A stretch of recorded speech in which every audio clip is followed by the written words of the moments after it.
함께 은혜 받을 말씀은 신약 성경 요한복음의 말씀입니다. 요한복음 6장 1절에서부터 17절 그리고 이어서 22절에서부터 33절의 말씀을 제가 봉독하겠습니다.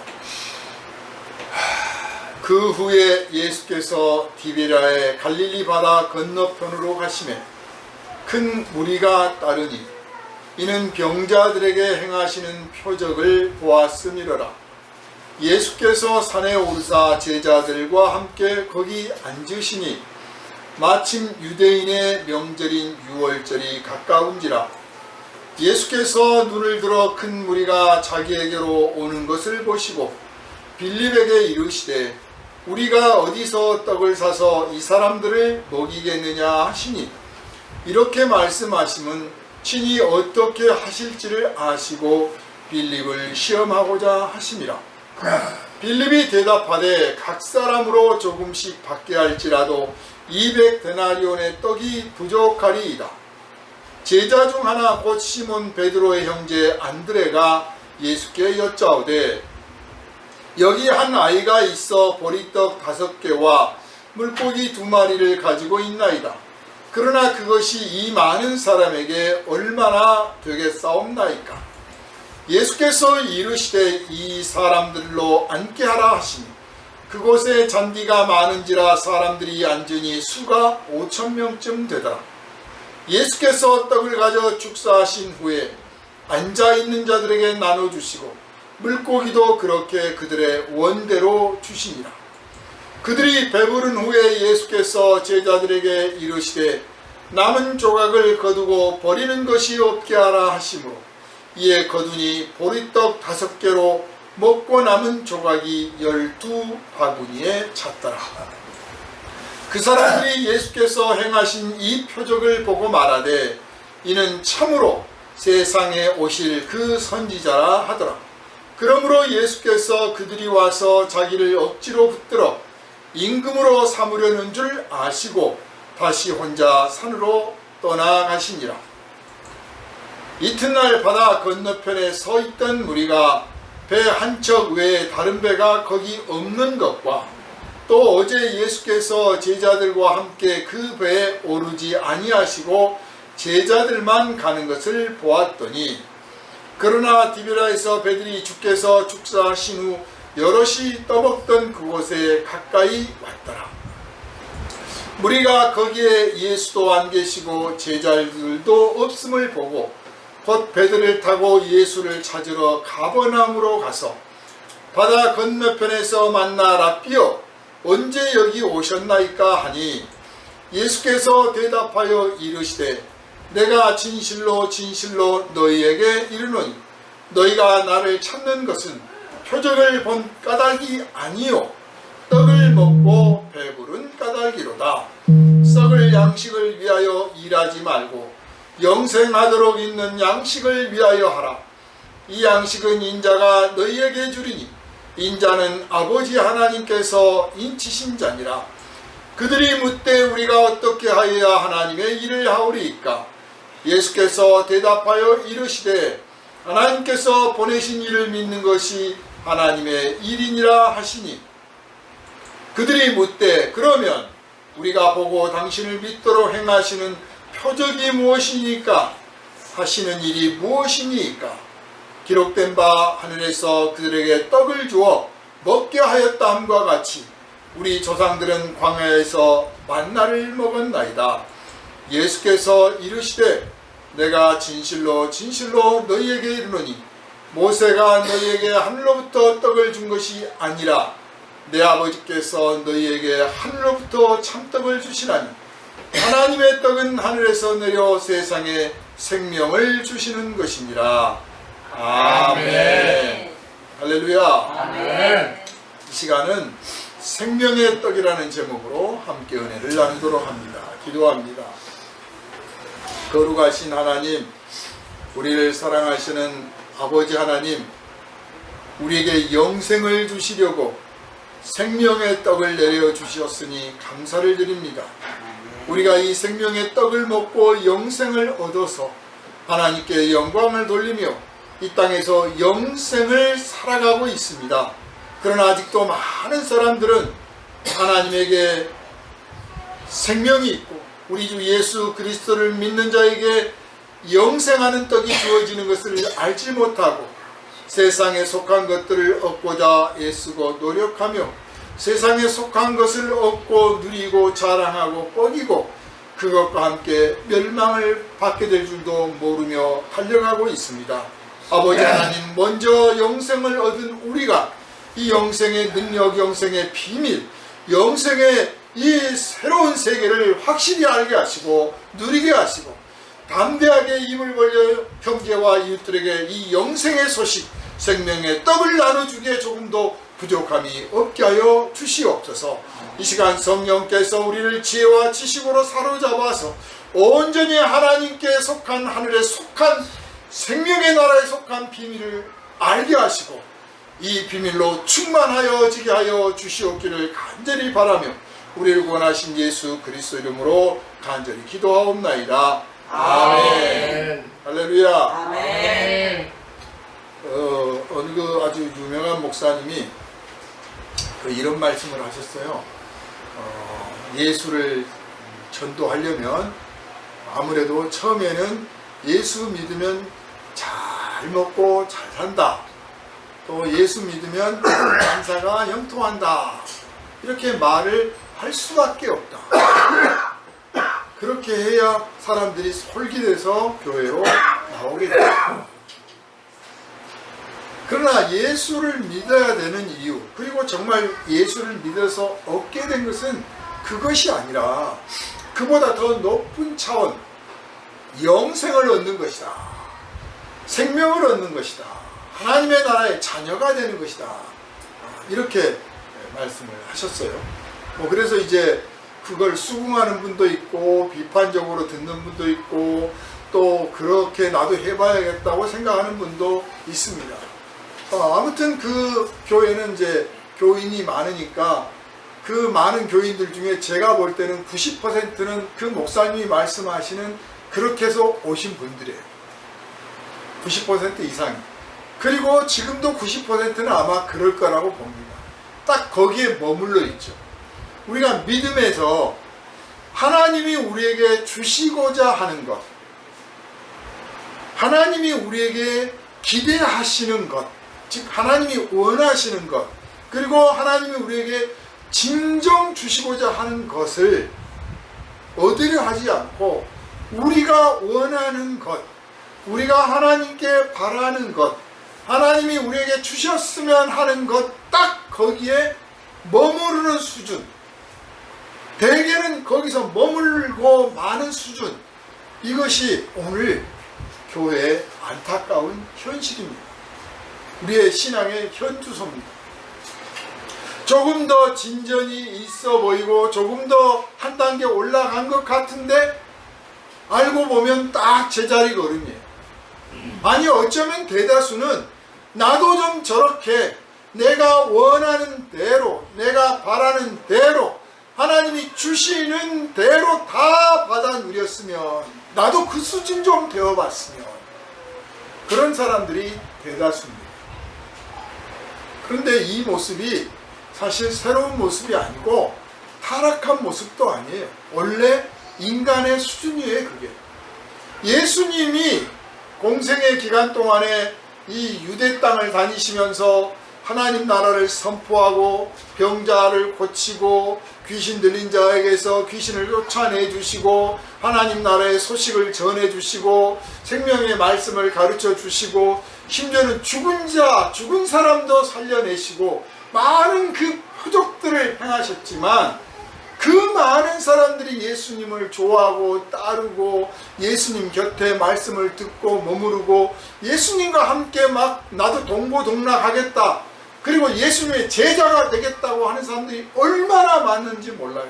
우리가 찬송가 부르지 않습니까? 허다한 무리들이, 허다한 정말 많은 무리들이, 이 사람으로 끝나는 게 아니라 여기 무리로 끝나는 게 아니고 저기에도 무리가 있고 저기에도 무리가 있고 예수님이 가는 데마다 환영을 했어요. 환영을 하고 영접을 하고 대접을 하고 예수님이 옮기시면 또 따라다녔습니다. 그렇게 해서 오늘 본문에 등장한 것처럼 5천 명이 되는 사람들이 예수님을 따라다녔어요. 네? 현대식으로 말하면 교통 대란이 일어날 판이야. 광화문에 모여서 뭐라고 떠들어대는데 예수님이 옮기실 때마다 그 정도의 무리들이 따라다녔단 말이에요. 그런데 그 사람들이 따라다닌 이유가 뭐였느냐? 예수님을 따라다니면 예수께서 병자를 고치시는 그 기적의 현장을 보게 돼요. 아, 이거 정말 신나는 일이에요. 내가 내 삶에서 기적이 일어나는 것도 신나는 일이지만 내 앞에서 기적이 일어난다, 그거 보는 재미가 얼마나 좋은지 몰라요. 자랑스럽고 내가 그 기적의 현장을 목격한 사람이다. 그래서 나도 마치 그 기적에 참여한 사람처럼 느껴지는 거예요. 그러니까 예수님이 병자를 고치시는 장면을 볼 때 아주 신나죠. 또 어느 때는 예수에게 와서 고침을 받기를 원했던 사람처럼 동화돼서 나도 좀 절해봤으면, 나도 좀 고침받았으면, 그런 사람들이 또 있는 것이고, 또 예수님이 병자를 향해서 손을 내미시고 고치실 때 자기도 모르게 자기가 마치 예수라도 되는 것처럼, 나도 손 내밀면 될 것처럼 막 그런 기적들을 본단 말이에요. 너무 행복하고 감사하고 신나. 무엇보다도 예수가 하나님께서 보내신 선지자라고 믿기 때문에 하나님이 우리를 사랑하시고 우리를 버리지 아니하시고 우리와 함께 하시고 우리에게서 당신의 영광을 나타내시고 찬양을 받으시기를 원하신다. 우리가 진짜 하나님의 백성이다 하는 막 자부심을 느끼는 거예요. 그래서 예수님을 따라다닙니다. 그래서 무작정 따라 나섰는데 그 따라 나선 무리를 보니까 오늘 본문에 우리가 주목해서 보면 그 어린 소년이 있었음을 알게 됩니다. 한 소년이 있는데 그 소년에게 오병이어가 있었어요. 물고기 2마리와 보리떡 5개가 있었단 말이에요. 그걸 제자가 가지고 와서 이것밖에 없습니다 그랬다. 그 말은 그 아이가 그거 들고 따라왔단 말이에요. 그거 뭐 가게 가서 사다가 심부름 하다가 따라온 건지, 제가 볼 때는 그럴 가능성도 커요. 어디 가서 지금 심부름 하다가 예수님 오니까 그냥 따라 구경 온 거야. 그랬을 가능성이 큽니다. 아니면 집에서부터 처음부터 내가 아무래도 며칠간은 밖에서 있어야 되니까 이거 갖고 가야 돼, 뭐 그렇게 생각을 했을 수도 있어요. 매우 지혜롭게. 아니면 어른들과 같이 따라가는데 어른들이 그 아이한테 야 네가 이거 다 들고 따라와 하고 심부름을 시켰을 수도 있어요. 중요한 것은 그 허다한 무리 가운데 소년, 어린이도 있었다. 사실 초대교회 역사, 복수의 그 초대교회 역사를 보면 순교자들 가운데 어른들만 있는 게 아니라 어린아이 순교자들도 많습니다. 어린이가 뭘 알아 그럴 수 있겠죠. 어린이가 뭘 알겠습니까? 뭘 깨달았으며 무엇을 느끼고 무엇을 체험했겠어요. 그러나 어린아이의 신앙 속에 순수한 생명의 말씀이 더 분명하게 깃들 수 있다고 하는 것을 여러분은 믿으셔야 됩니다. 왜곡하지 않고 과장하지 않고 자기 멋대로 해석하지 않고 자기 경험에 비추어서 그걸 잣대로 자르는 게 아니라 말씀하신 그대로, 아직 깨닫지는 못했지만 온전한 지식이 없지만 일단 그대로 듣는 거예요. 그대로 말씀하는 중에 제가 생각나는 게 있어요. 어떤 그 이제 목사님이 벌써 이제 은퇴를 하시고 아주 오래전 은퇴하시고 이제 정말 하늘나라 하나님 부르실 날 기다리는 그 연세가 되셨는데 교수도 하시고 신학대학 교수도 하시면서 목회도 하셨어요. 근데 수원에 아직 지금은 도시가 됐지만 수원에 이제 논 가운데다가 그 다 쓰러져가는 움막을 하나 빌려가지고 새가 없이 돈 낼 저기가 안 되니까 아주 외딴 곳에 있는 움막 하나 빌려서 거기서 이제 교회를 개척한다 하고 있는 거예요. 그런데 비만 오면 거기가 논바닥이라 물이 찹니다. 물이 차가지고 그냥 아궁이까지 다 차고 좀 심할 때는 막 방안까지 물이 차는 거예요. 그러면 장마철을 지나고 뭐 여름에는 그나마 그냥 여름이니까 하고 지나는데 가을에도 비가 차면 그냥 꽉 차는 거죠. 그래서 한 번은 비가 많이 내려가지고 부뚜막까지 다 차서 이제 그 목사님하고 사모님이 그거를 물을 퍼내는데 사모님이 우셨다는 거예요. 세상에, 우리는 복도 없어가지고 다른 목사님들은 그냥 전도만 하면 부흥도 잘 되고 그냥 예배당도 좋은데 세우기도 하고 그러는데 우리는 뭐가 못나서 이거밖에 안 되는가, 하나님은 왜 우리한테 이렇게 주시나 하고 울면서 신세 타령을 하고 있는데 3살 먹은 큰딸이 그 아버지 어머니 이렇게 물 푸고 있는 장면을 다 그 문턱에 걸쳐 앉아서 다 보고 앉았더니 한참을 보더니 혼자 얘가 노래를 부르더래요. 찬송가를 부르는데 구름바다 나서니 몸을 구름바다 나서니 몸 어디든지 가오리다. 구름바다 나서니 몸 어디든지 가오리다. 그 처음에는 그냥 무심결에 애가 노래를 부르나 보다, 그래 부르나 보다 하고 있었는데 아이가 안 그치고 계속 부르더래요. 계속. 그러더니 물을 계속 푸다가 문득 그 소리가 딱 들렸어. 그래 우리가 찬양은 어디든지 가오리다 하고 하면서 정작 어디든지 이 물 나오는 이곳은 싫어서 하나님께 불평을 하고 그래가지고 애를 붙들고 통곡하며 울었다는 거야. 이게 하나님이 나에게 말씀하시는구나. 이 아이를 통해서 나를 꾸짖으시는구나. 나에게 정신 차리라고 하나님의 약속을 믿으라고 하시는구나. 눈물로 해결했다. 그 말씀을 들으면서 어디 가서 뭐 간증 집회하면서 말씀하신 게 아니고 저한테 그냥 개별적으로 하신 말씀이에요. 그리고 참 정말 말은 우리가 어디든지 가오리라 하면서 현실이 잘 풀리면 하나님이 주신 복, 현실이 좀 안 풀리면 이거 내가 뭘 잘못했나, 아니면 하나님은 나한테 왜 이렇게 구렁텅이로 몰아넣나, 아무튼 5만 가지 생각을 하는 거예요. 잘 될 때는 한 가지 생각밖에 안 해. 하나님이 나에게 복을 주시는 거야. 근데 좀 안 풀리고 안 되고 마음에 안 드는 사람 자꾸 만나고 뭐 하는 일이 좀 제대로 안 되고 뭐 그러잖아요. 그러면 오만 생각이 들어. 하나님이 잘했나 잘못했나부터 시작해가지고 내가 무슨 죄를 저질렀나까지 딱 발전을 합니다. 그게 그냥 일반적인 생각이에요.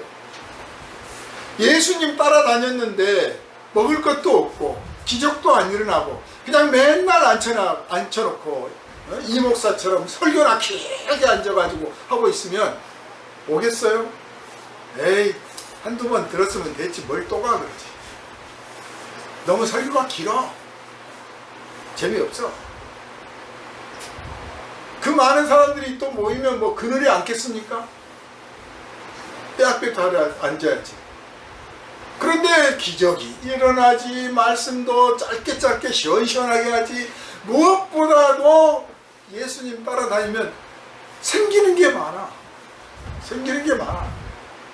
우리 오늘 하나님 믿는다, 예수 믿는다 하고 예배에 참석하는 많은 성도들 교회에 와서 손해보는 사람 없어. 생기는 게 많아. 인맥도 생겨. 기도했더니 응답도 잘 돼. 현실의 문제도 풀려. 뭔가 해낸 것 같아. 그러니까 가는 거예요. 예수 따라다닌 사람들과 우리가 다를 바가 없어요. 똑같아요. 그런데 예수님은 한 사람 불러내든지 아니면 집단적으로 너희들 그따위로 살지 마라, 그게 믿음이냐 이렇게 꾸짖지 않으시고 그냥 묵묵히 받아주십니다. 아직 어리다. 아직 어리지만 한없이 어리도록 내버려 두시기를 원하시는 건 아니에요. 기다리는 거죠. 성장은 기다리면 성장하잖아요. 주는 대로 잘 먹고 잘 입고 열심히 운동하고 놀고 배우고 그러면 성장하잖아요. 그렇게 이끌어갈 수 있다고 당신이 확신을 가지셨기 때문에 기다려 주신 거죠. 그리고 대목마다 과정마다 이제 그것들을 깨우쳐 주십니다. 한없이 그 자리에 머물도록 내버려 두서는 안 된다. 교회들이 성경 공부를 하고 뭐 제자 훈련을 하고 막 이렇게 하잖아요. 왜 합니까? 비판적으로 보는 사람들은 목사가 통치를 하려고 다 장악하려고 그런다. 그럼 목사가 좀 장악하면 뭐 잘못인가요? 영적 지도자가 장악을 해야지. 근데 무엇보다도 그것보다는 그냥 세상의 현실적인 어떤 문제와 욕구와 또 그 어떤 현실적인 기적들, 현실적인 평안을 추구했던 그 상태로 계속 머물러 두면 안 되니까, 그냥 그렇게 왔지만 계속 그대로 두면 안 되니까, 보다 주님이 기뻐하시는 제자, 보다 주님께서 주시는 대로 받아들일 줄 아는 제자, 정말 주님이 원하시고 바라시고 기뻐하시는 제자가 되도록 도와주기 위해서, 훈련시키기 위해서, 붙잡아주기 위해서 성경 공부도 하고 기도회도 열고 이렇게 하는 거예요. 수련회도 갖고. 그래서 거기에 빠지지 않고 그 과정을 밟아가면 자신도 모르게 신앙이 성숙하고 인격도 성숙하고 주님이 바라시는 일을 찾아서 스스로 해내는 사람들이 되어갑니다.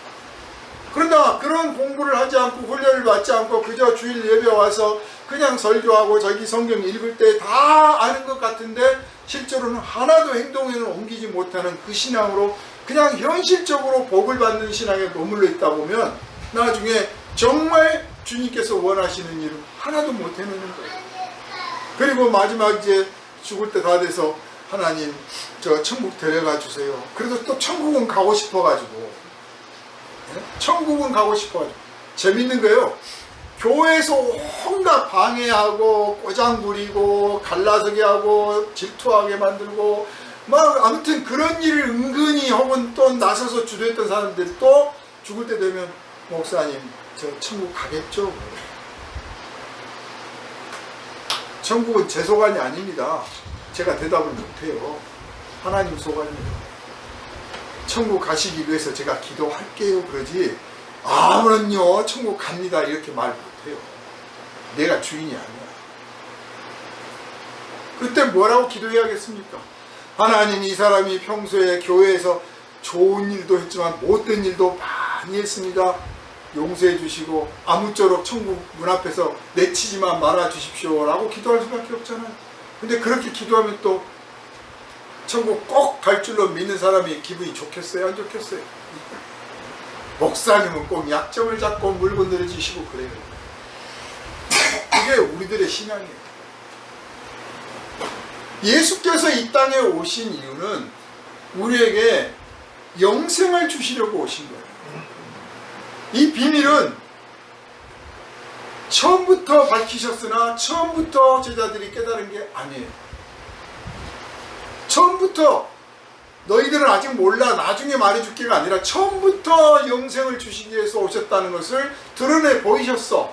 그러나 사람들은 거기에는 관심이 없었어요. 예수님의 제자들 가운데 베드로 같은 분은 예수를 앞세워서 예수를 왕으로 추대해서 왕으로 추대하든지 아니면 적어도 뭐 1등 공신 만들어서 우리가 이스라엘을 회복하자, 우리가 하나님의 나라를 건설하자. 요한, 우리가 잘 아는 요한 사도는 어떻습니까? 딱 보아하니 예수님을 따라다니면 틀림없이 예수님이 왕국을 건설할 것 같아. 옛날 다윗이 했던 것처럼 왕이 될 것 같아. 그래서 미리서 일찌감치 그 어머니가 나서서 치맛바람 일으킵니다. 예수님, 다음에 왕국이 건설되면 내 아들 둘 당신 제자가 됐잖아요. 하나는 왼편에 앉게 해주시고 하나는 오른편에 앉게 해주세요. 우리식으로 말하면 하나는 좌의정, 하나는 우의정 시켜달라. 그때 예수의 제자들 다 같이 예수를 앞세우면, 예수 따라가면, 예수 믿고 있다 보면 틀림없이 세상에서 한 자리 한다, 만사 형통한다, 이 생각을 했어요.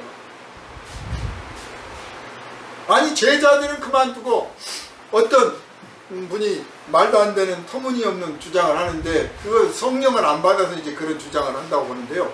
예수님의 동생 중에 야고보가 있어요. 예수의 형제 중에. 그러니까 어머니 마리아가 같은 거죠. 예수는 성령으로 잉태하셨으니까 사실은 아버지는 없는 거니까. 그리고 어쨌든 동생이에요. 예수님이 그 동생들을 다 챙겨 먹였어요. 왜냐하면 아버지 요셉이 일찍 죽었으니까 사실 가장 노릇을 예수께서 다 하신 거예요. 그래서 뭐 요즘에도 그 가장을 일찍 되면 어떻게 합니까? 동생들은 다 뒷바라지에서 시집장가 보내고 자기는 못 가는 경우가 있잖아요. 가끔 보면. 예수가 그런 케이스인 거예요. 장가를 안 가셨는지 못 가셨는지는 모르지만 어쨌든 가실 필요도 없었겠지만 그냥 인간적으로 해석해도 그 아버지 요셉을 대신해서 이 가족들을 다 이끌어서 먹이고 입히고 키워서 시집장가 보낸 거죠. 그 중에 이제 예수께서 공생애를 시작할 때 처음에는 예수가 미쳤다고 그랬어요. 미쳤다고 그랬어요. 그리고 빨리 우리 집으로 돌아가자고 그랬고, 예수님이 뭐 예루살렘 가신다고 그러니까 아니 뭘 그따위 짓을 하냐고 막 방해를 했대. 그랬다가 예수가 부활하신 다음에는 그 동생들이 예수의 제자가 됩니다. 부활을 목격했기 때문에 그냥 형제가 아니라 기꺼이 제자가 됩니다. 그때 예수의 이 동생들은 예수가 살아계신 하나님의 아들이시라는 확신을 얻었습니다. 그러나 뭘 모르는 사람들은 예수의 동생은 예수를 하나님의 아들로 인정하지 않았다. 그럼 왜 따라다녔나? 왜 따라다녔어?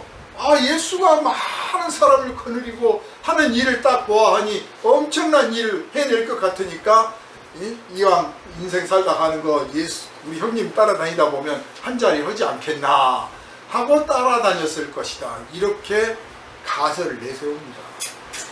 참 인간적인 생각이죠. 여러분, 세상을 살 때 우리가 인간이니까 인간적인 생각을 하게 돼 있잖아요. 그런데 우리는 성령을 받았어. 그래서 인간적인 생각만 하지 말고 신적인 생각, 하나님다운 생각을 해야 되는 거예요. 하나님의 자녀다운 생각을 하는 거죠.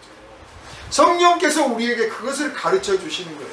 그래서 인간적인 생각을 누르고 하나님의 자녀다운 생각, 성령께서 일깨워 주시는 감동과 감화와 부어주시는 지혜와 지식을 따라서 우리가 세상을 살아갈 때 결코 후회함이 없고 하나님께 영광을 돌리고 영원토록 영생에 빛나는 생명에 맞는 걸맞는 삶을 살았다 자부할 수 있게 될 줄을 믿으시기를 주님의 이름으로 축원합니다. 아멘.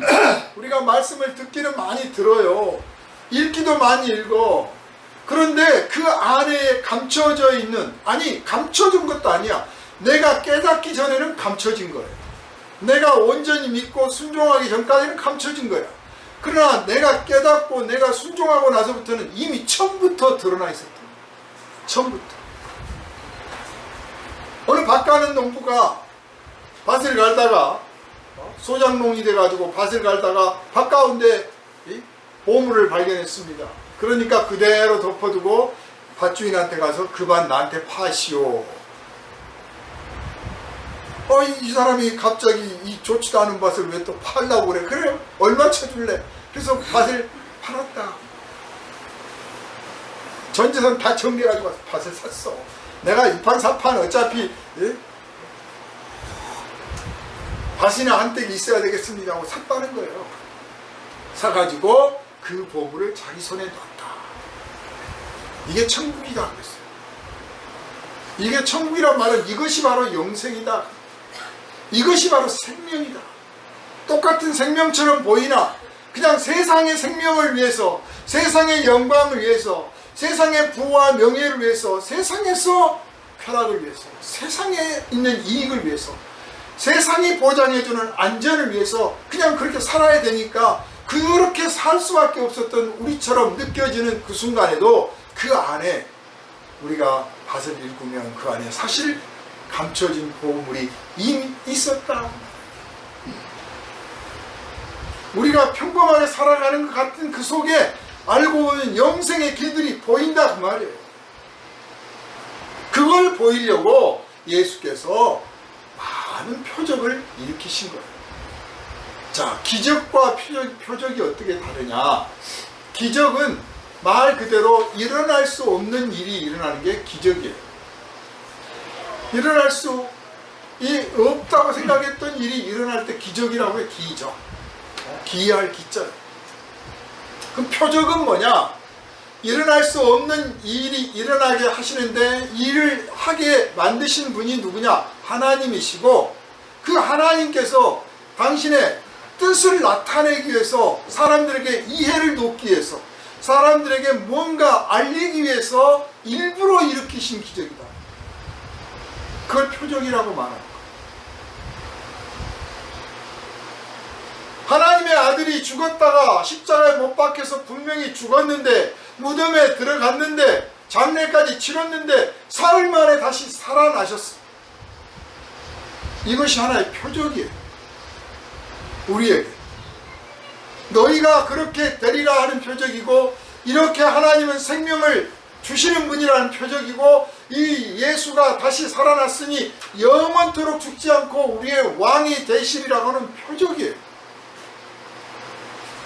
그러니까 이 예수의 삶은 그 자체로서 완성되어 있는 것이지만, 동시에 또한 장차 하실 일, 장차 이루실 일, 장차 오실 당신의 모습을 나타내는 표적이 되는 겁니다.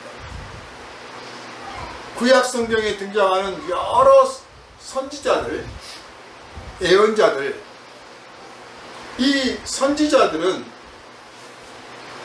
말로써 하나님의 뜻을 전하기도 하고, 또 어떤 선지자들은 그렇게 삶으로써 하나님의 뜻을 나타내기도 했어요. 이를테면 아브라함이 부르심을 받아서 그 갈대아 우르를 떠나서 하나님이 이끄시는 대로 순종해서 가나안 땅을 지나 애굽에 들어갔다가 다시 가나안으로 돌아옵니다. 그 여정이 표적입니다. 아브라함이라고 하는 사람의 일생을 통해서 하나님이 가지신 계획을 나타내신 거예요.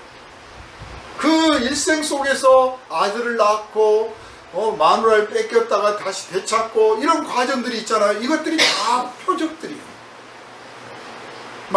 예언의 말만 하는 것이 예언자가 아니라, 어떤 사람은 자기 부인이 바람이 나가지고 그 바람난 부인을 데려다 놓고, 또 바람나면 또 데려다 놓고 몇 번을 하잖아요. 그게 표적이에요. 왜냐? 이스라엘이 하나님을 이렇게 배반하고 떠날 때 하나님은 버리지 않고 다시 되찾아오실 것이다. 마치 남편이 아내를 버리지 않고 사랑하듯 되찾아오고 할 것이다. 표적이었어요. 그래서 구약은 수많은 표적들이 기록된 책인 거예요.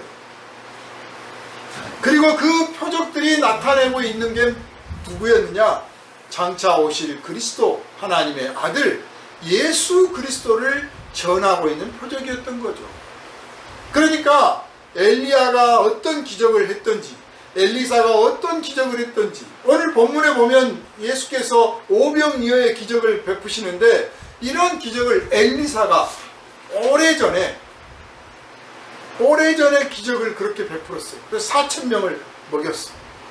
그때 사람들은 엘리사야, 이 사람이야말로 진정 하나님이 쓰시는 종이고, 이 사람이야말로 하나님을 나타내는 자다 하고 존경했고 두려워했습니다.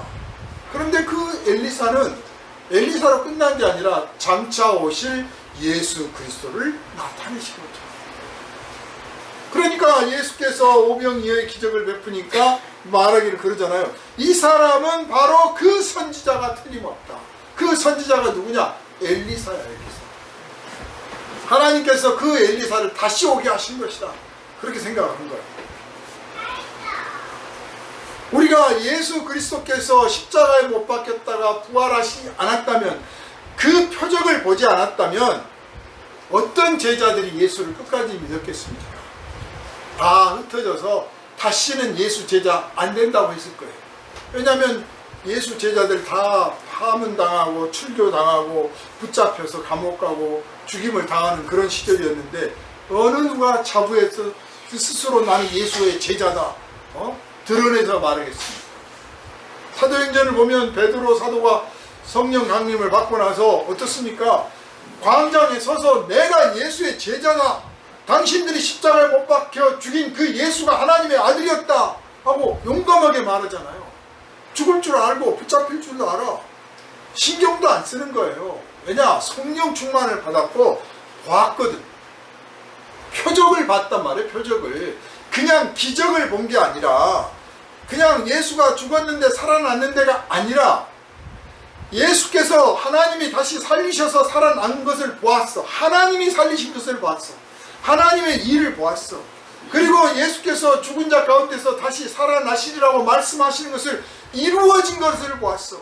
그러니 이 예수께서 만왕의 왕이 분명하시고 모든 주의 주님이 분명하시고 이분이 바로 다시 오실 세상의 주인이 된다는 걸 분명히 본 거예요. 표적을 본 거예요. 그래서 우리가 오늘 그 사도들의 대를 이어서 예수를 믿게 된 줄을 아시기를 바랍니다. 그러므로 우리가 기도할 때 일상에서 하나님 우리에게 은혜를 베풀어 주세요. 제가 이런 문제가 있습니다. 이런 사정이 있습니다. 이렇게 고달픕니다. 이것 때문에 아픕니다. 이거 괴롭습니다. 막 하고 엎드려 기도하잖아요. 또 이런 일이 있어야 이렇게 풀려가야 좀 더 나을 것 같습니다. 이렇게 해야 앞날이 열립니다. 주님 도와주세요 하고 기도하잖아요. 기적을 바라기도 하잖아요. 문제를 하나님이 나서서 해결해 주기를 바라잖아요. 그것으로 그치지 말고 그렇게 기도하는 본질, 왜 기도하는가?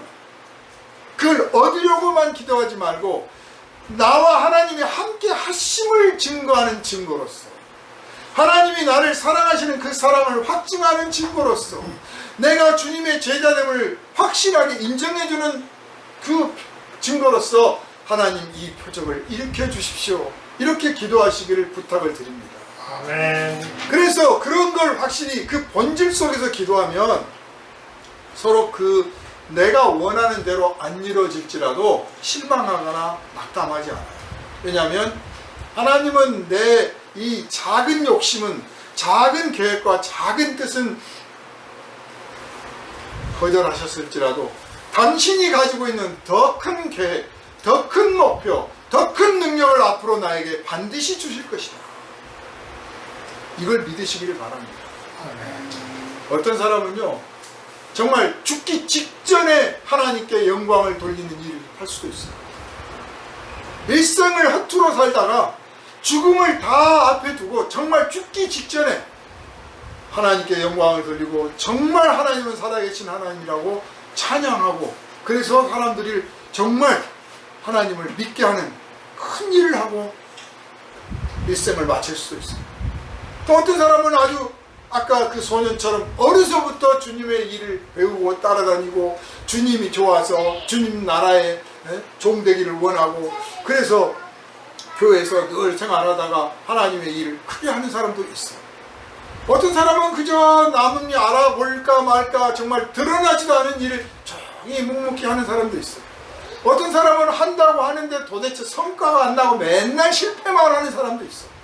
아무러면 어떻습니까? 우리가 원하고 우리가 바라고 우리가 계획한 대로 되어야만, 우리 배가 불러야만, 우리가 먹고 배불러야만 하나님이 우리를 사랑하시는 건 아니라, 우리는 세상에 속한 떡을 먹는 사람들이 아닙니다. 예수께서 시장에서 딱 앉아 계시는데 제자들이 먹을 것을 좀 우리가 마련해 오겠습니다 하고 동네를 내려갔어요. 그 동네 가서 이제 먹을 것을, 요즘처럼 무슨 식당이 있는 게 아니잖아요. 살려야 살 게 없어. 우리가 마을마다 집집 두드려가지고 혹시 여기 저 먹다 남은 빵 같은 게 있을까요? 그러면 마침 있는데 하고 가져가세요 하면 주는 거고, 아니면 뭐 생밀가루밖에 없어 그럼 생밀가루 가져오는 거, 그런 거예요.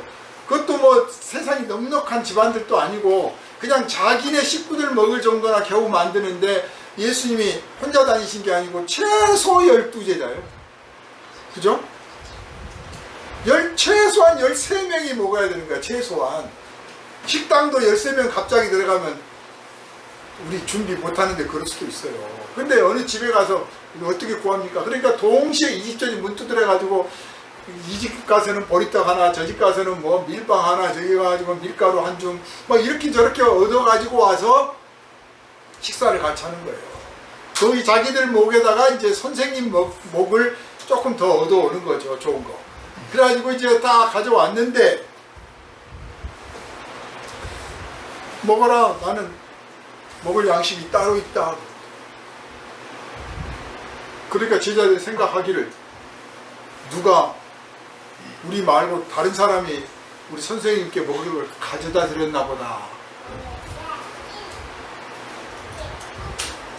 알다시피 예수님은 아무것도 안 드셨어요. 그냥 제자들이 먹었을 뿐이야, 제자들. 그런데 뭘 드셨다고 나는 먹을 양식이 따로 있다고 했을까? 여러분은 뭐라고 생각하십니까? 나는 뭐를 먹어야 밥을 안 먹어도 이 한 끼를 넘어갈 수 있을까? 뭐 계속 안 먹으면 굶어 죽겠죠. 예수께서 광야에서 40일 금식한 그 속에 비밀이 들어있는 거예요. 하나님과의 교제, 하나님과의 교제, 하나님 곁에 머무는 마음, 하나님과 소통하는 생각, 하나님과 영적인, 진실한 교감이 주고받고 하나님과 나누는 그 교제, 그게 예수께서 말씀하시는 떡이에요. 그게 밥이야. 한 끼 식사. 그래서 그게 있었기 때문에 예수께서 광야에서 40일을 금식할 수 있었던 거예요. 그런 예수님 앞에 와가지고 돌 갖고 떡을 만들어 봐라 하니까 웃기는 짬뽕이지. 나 그거 없어도 되거든. 40일을 금식했는데 한 끼 더 금식 못해? 그죠? 그렇게 마귀는 현실적인 걸 가지고 덤빈 거야. 예수께서 하나님과의 교제가 있다고 하는 그것 때문에 이걸 생명의 양식을 삼으셨어요. 그리고 하나님과의 교제만 하면 그럼 그 생명 양식으로 그치는가? 아니에요. 인간은 그냥 저 혼자 살려고 세상에 태어난 존재가 아닙니다. 인간은 자기 혼자 존재하고 그리고 끝나버리는, 그래도 되는 존재가 아니라 태어난 순간부터 누군가를 위하여 살게 되어 있어요. 자기를 위하여 살면서 또한 동시에 누군가를 위하여 살아.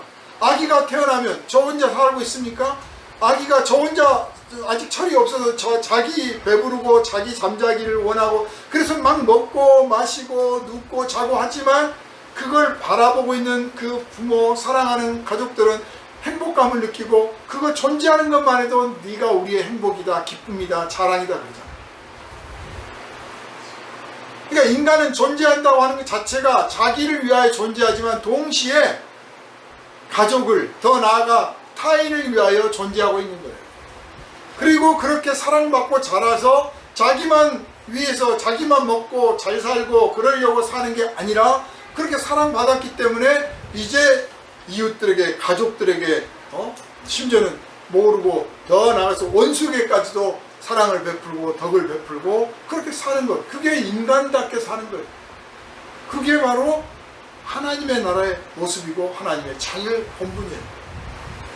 미국의 어떤 그 재벌은 아니지만 정오 직원이 한 3,000명쯤 되는 사람이 사업이 잘 돼가지고 이제 참 번창을 한창 하고 있는데 암에 걸렸다는 통보를 받았어요. 건강검진에서. 암을 통보를 딱 받으니까 갑자기 어처구니가 없는 거예요. 그죠? 잘 나가고 있는데, 만사형통하고 있는데 남부러울 게 없어. 그리고 막 계획대로 착착착 돼. 그런데 갑자기 뒤통수를 맞은 거예요. 암 걸렸대. 순간 멍해가지고 어떻게 결정을 해야 될지, 무슨 판단을 내야 할지 모르겠다. 그래서 회사에다가 나 잠깐 휴가 좀 갔다 온다. 그리고 바닷가에 갔다. 바닷가에 가가지고 3일을 바닷가에서 먹지도 않고 자지도 않고 3일 동안을 울었대. 내가 무슨 꼴이냐 이게. 어찌하여 나한테 이런 일이 생겼나. 도대체 내가 뭘 했나. 그리고 딱 그러면서 생각해 보니까 자기가 여태 이루었다, 해냈다, 내가 마침내 도달했다 했던 많은 그 업적들과 그 회사와 직원들과 그리고 직원들이 막 자기가 행복해하는 모습들 보고 막 이런 것들이 다 무의미하고 그게 결국 다 나를 위해서, 내 영광을 위해서 했구나. 내가 죽으면 딱 끝나버리는 것들이구나 싶더라고요. 진실로, 진정으로 나는 순수한 의도로 아무 대가 바라지 않고 아무 자랑을 얻지 않고 오직 전적으로 나에게 갚을 수 없는 사람들을 위해서 나는 얼마나 도왔나, 몇 사람이나 도왔나, 해낸 게 뭐가 있을까 하고 돌아보니까 너무나 부끄럽다. 사람이요, 죽음을 앞에 두면 아무것도 소용없어요. 다 필요 없어. 나 죽는다, 내일 죽는다 그러면 다 필요 없다니까. 그냥 잘 죽는 거, 그리고 죽음 다음에, 죽음 이후에 나에게 다가올 그 어떤 것이 있다면 그 앞에서 나는 뭐라고 말할 수 있을까? 어떤 자격을 갖췄는가? 나는 죽음을 맞이할 자격을 갖췄는가? 그 생각밖에 안 하는 거야. 그 사람은 암 걸려서 이제 죽음을 앞에 두고 나는 뭘 했나? 나는 죽음을 맞이할 준비가 됐나? 죽음을 맞이하면 후회가 없나? 나는 죽음 이후에 들은 바대로 하나님이 계시고 그 하나님이 나를 심판하실 때 나는 그 앞에 가서 뭐라고 말할까? 너는 뭘 하다 왔나? 그러면 나는 뭘 하다 왔다고 할까? 그래서 딱 그 순간 결심을 했다는 거예요. 나는 지금까지 누구를 진심으로 도와본 적이 없구나.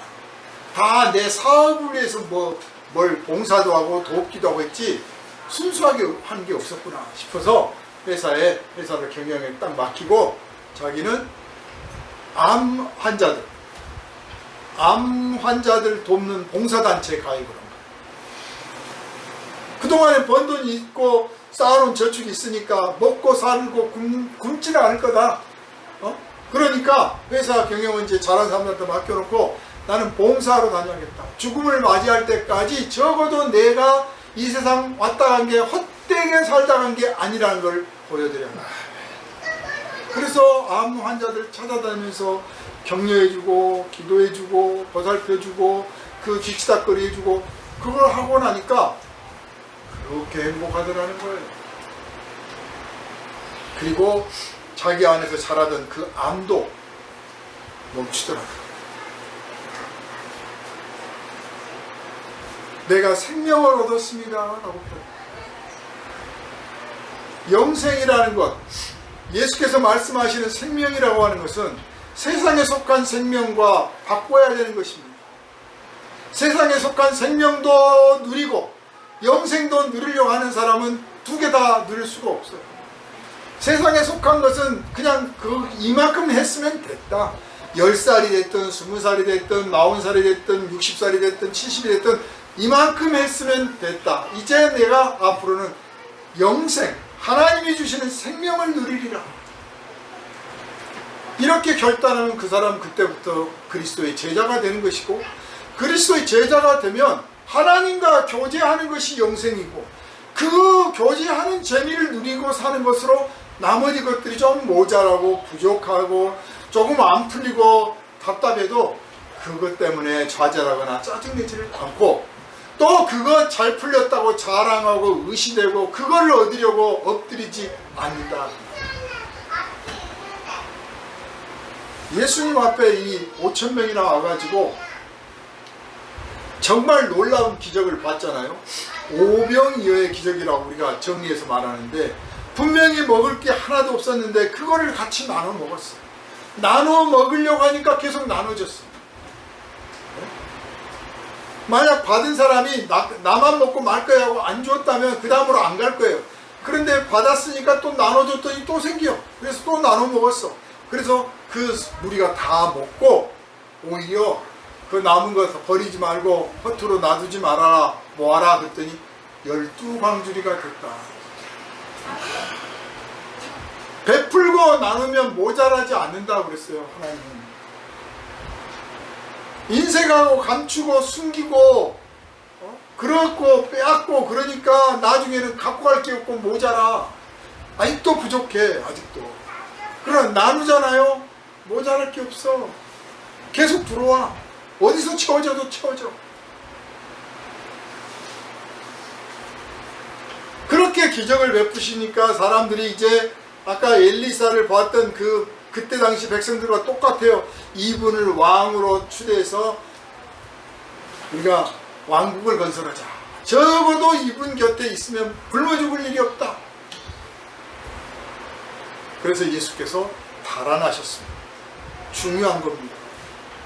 우리가 현실에서 목표를 정하고 그 현실의 만족을 위해서 하나님을 찾으면, 예수를 찾으면, 예수 앞에 엎드려 기도하면 예수님은 달아나셔버려요. 숨어버려.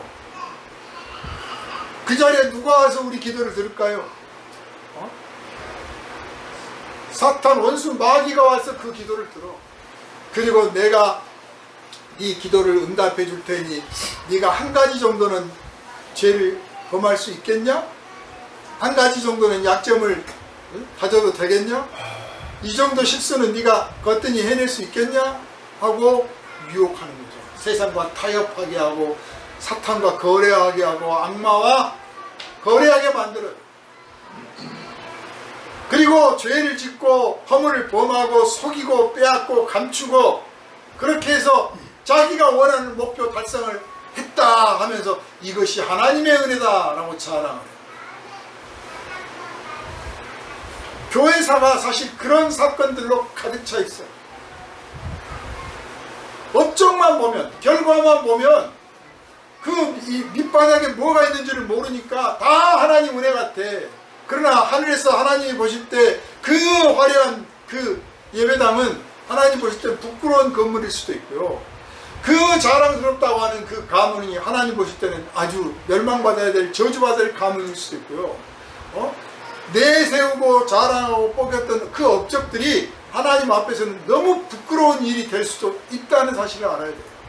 그러나 사람들은 그걸 모르는 거예요.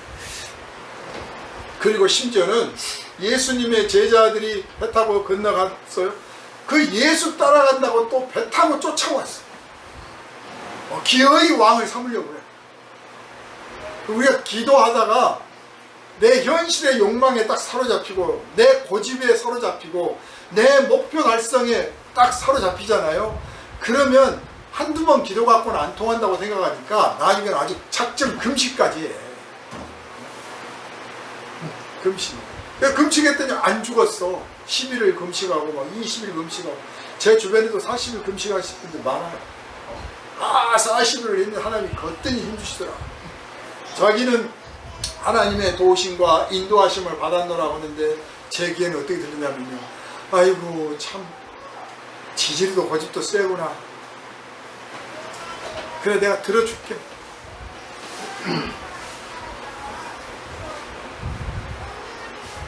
예수님은 시험 받으려고 금식했어요. 목표 달성하려고 금식 기도한 게 아니고 시험을 받기 위해서 성령의 인도하심을 받아서 금식하셨어. 그런 시험 받고 테스트를 통과할 목적 아니면 여러분 가급적 금식하지 마세요. 두 번째로 사도들이 금식하셨던 것은 헌신하기 위해서 금식했어요.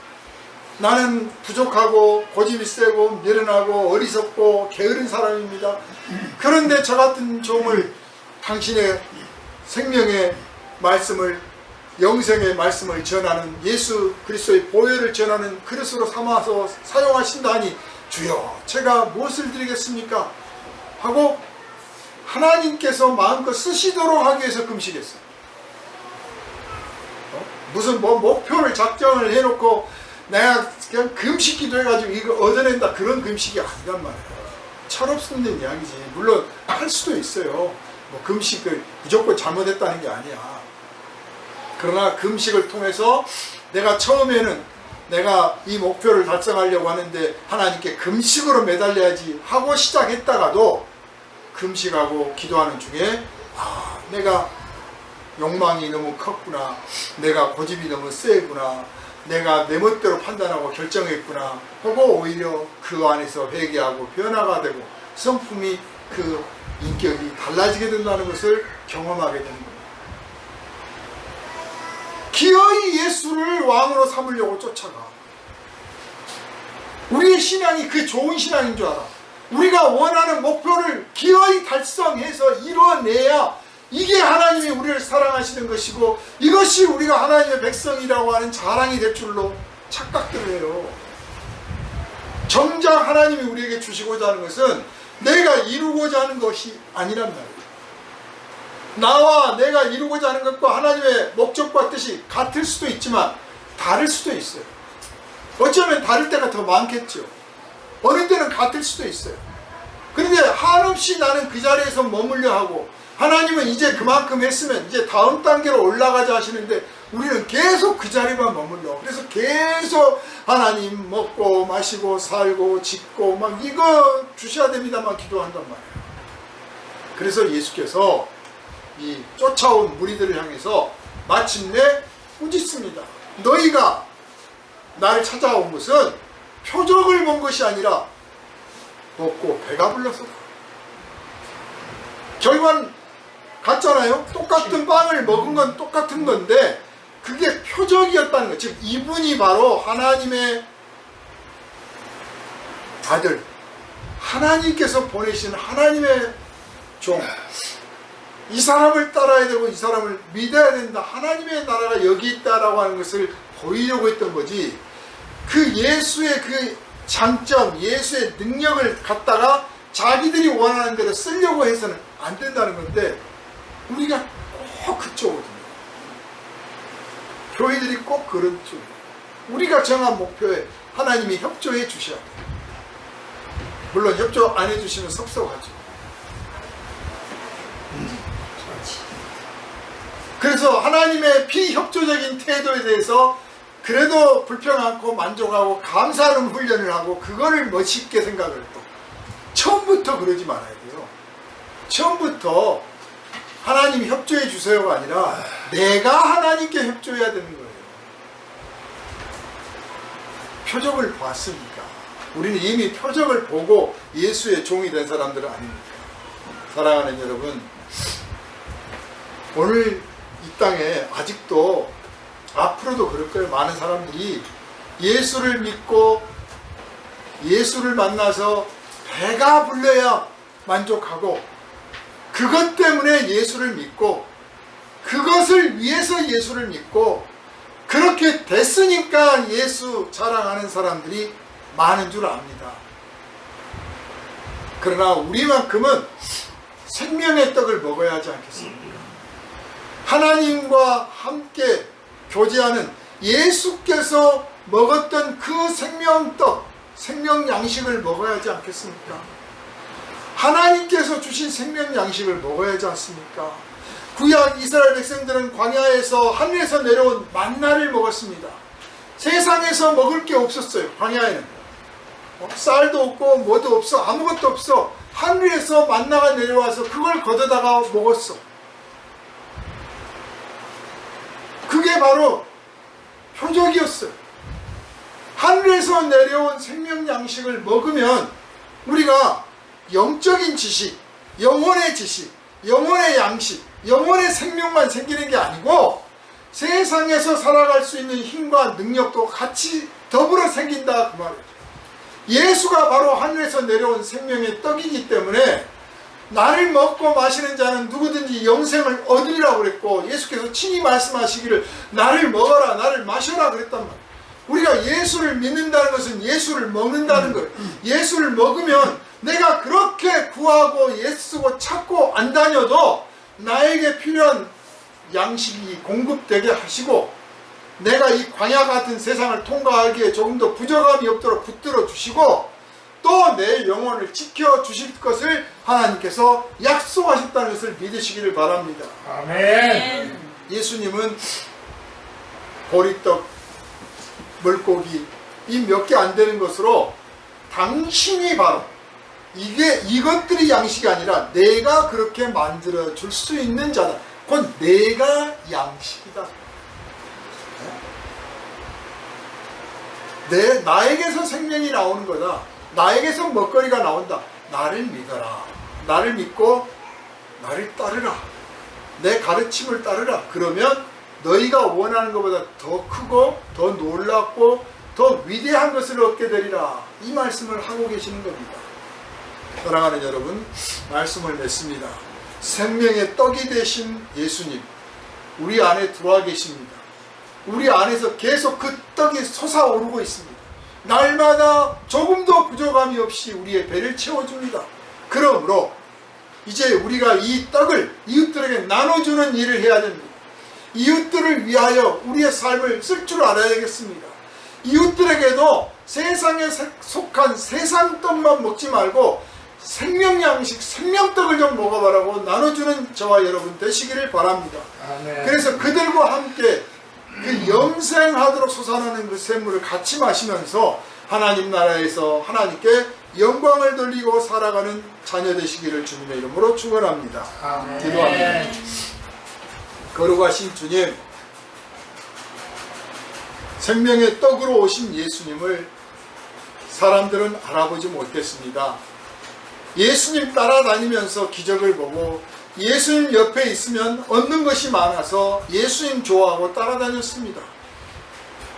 그러나 정녕 예수께서는 그것 때문이 아니라 그보다 더 놀랍고 더 큰 것을 주고자 하는데 사람들은 끝내 발견을 못했고 마침내 예수께서 부활하시고 성령을 보내주신 이후에야 비로소 깨닫게 되었습니다.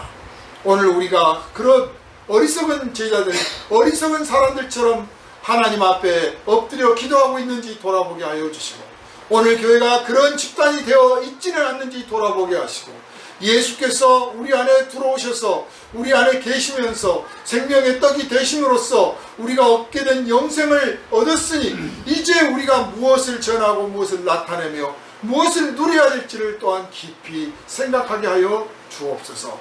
예수를 이웃에게 전하고 증거하고 예수를 나누고 예수와 함께 살아가는 이 영생하는 기쁨, 우리 교회 안에서 우리 가정들마다 넘치게 하여 주셔서 하나님께 영광 돌리게 하여 주옵소서.